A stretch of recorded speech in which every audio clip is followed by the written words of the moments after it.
Presiden Biden, para pemimpin dunia yang saya hormati. President Biden, to the leaders of world that I really honor. Pandemi COVID-19 memberikan pelajaran yang sangat berharga bagi kita. Ketahanan kesehatan dan kesiapsiagaan dunia terhadap pandemi ternyata tidak cukup kuat. Akibatnya, harga yang harus kita bayar sangatlah mahal. Jutaan orang yang kehilangan nyawanya dan perekonomian dunia pun mengalami keterpurukan. COVID-19 gave us a really valuable lesson. The health defense and preparedness are not really strong. As a result, the cost we have to pay is so high. Millions of the people who lost their lives, and also the economy that suffers. Oleh karenanya, kita harus bekerja sama mengatasi pandemi serta membangun arsitektur kesehatan dan kesiapsiagaan dunia yang lebih kuat. So from that, we need to cooperate in overcoming the pandemic. Tackle the pandemic and build a stronger global health and preparedness architecture.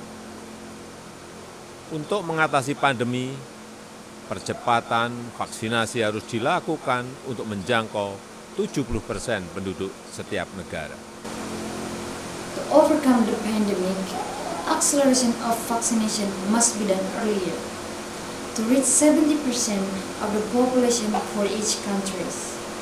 Momentum turunnya jumlah kasus saat ini harus dimanfaatkan untuk meluncurkan pukulan terakhir terhadap COVID-19.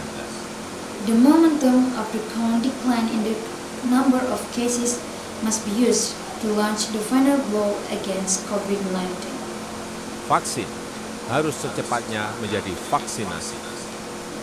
Kolaborasi kita harus menjembatani tantangan vaksinasi, mulai dari pembiayaan, logistik, dan sumber daya manusia. Vaccines must quickly become collaboration vaccination. We must bridge the challenges of vaccination, starting from financing, logistic, and human resources.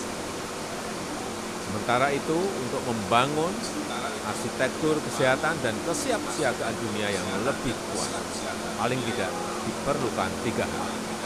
Yang pertama, akses kesehatan yang inklusif.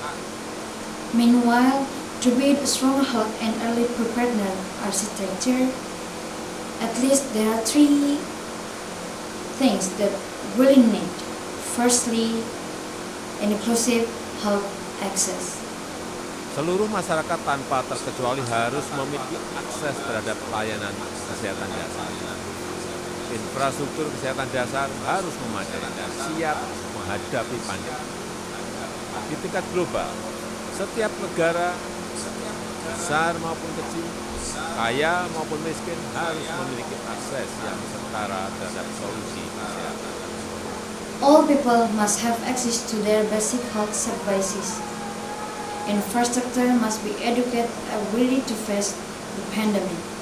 At the global, every big or small countries, rich or poor countries, they have to have an equal access to their health solution. Yang kedua, akses pembiayaan yang memadai. Tidak semua negara memiliki sumber daya untuk memperbaiki infrastruktur kesehatan. Secondly, access to adequate financing.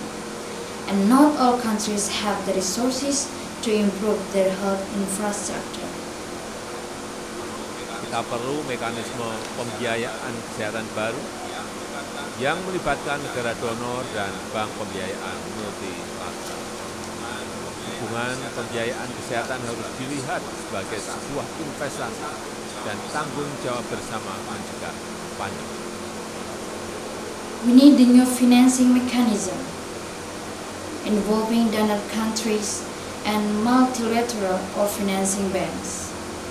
Health financing support must be seen as an investment and shared to be responsibility to prevent the pandemic. Yang ketiga, pemberdayaan. Collective capacity harus diupayakan dan kerjasama antar negara menjadi kuncinya. kerjasama riset, kerjasama transfer teknologi, dan akses ke bahan mentah harus diperkuat. Third, collective capacity. Collective capacity building must be pursued, and cooperation between countries is the key. Research collaboration, technology transfer cooperation, and also the access to raw material must be strengthened. Tidak boleh ada monopoli rantai pasok industri kesehatan. Diversifikasi pusat produksi obat, vaksin, alat diagnosis, dan terapeutik harus dilakukan. There can be no monopoly on the health industry supply chains, verified by the Center for Vaccine Drug Production. Diagnostic tools must be carried out directly. Dengan kapasitasnya, Indonesia siap menjadi hub produksi dan distribusi vaksin. With this capacity, Indonesia is ready to maintain the right to produce and distribute vaccines in IFPRA Abasan. Yang mulia, presidensi Indonesia di G20 memberikan perhatian besar terhadap kerjasama kesehatan secara inklusif. Untuk itu diperlukan peran dan keterlibatan semua negara. Your Excellency, the Indonesian President at the G20 pays great attention to inclusive health cooperation. For this reason, it requires the role and involvement of all countries. WHO dan multilateralisme harus terus diperkuat. Tidak boleh ada yang tertinggal dalam upaya kita membangun arsitektur kesehatan dan kesiapsiagaan dunia yang Who and the brains of the terrorism must remain strong. We must not be left behind in effort to build a stronger world, health and preparedness architecture. recover together, recover strong. Terima kasih. Recover together, recover strong. Thank you.